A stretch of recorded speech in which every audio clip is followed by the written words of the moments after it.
মসজিদ আবাদ করার এক নাম্বার মাধ্যম হচ্ছে মসজিদ নির্মাণ করা। কি করা? নির্মাণ করা। খেয়াল করবেন, আল্লাহর হাবিব সাল্লাল্লাহু আলাইহি ওয়াসাল্লাম বলেছেন, মান বানা মসজিদান মিন মালিহি ফিদ দুনিয়া বানাল্লাহু লাহু বাইতান ফিল জান্নাহ। যে ব্যক্তি নিজের পকেটের টাকা খরচ করে দুনিয়াতে মসজিদ বানায়, আল্লাহ তাআলা তার জন্য জান্নাতে ঘর বানায়।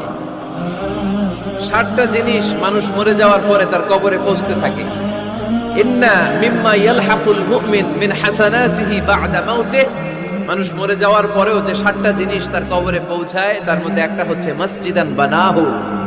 সে যে মসজিদ বানিয়ে গিয়েছে, ওই মসজিদের সওয়াব। সুবহানাল্লাহ পড়েন।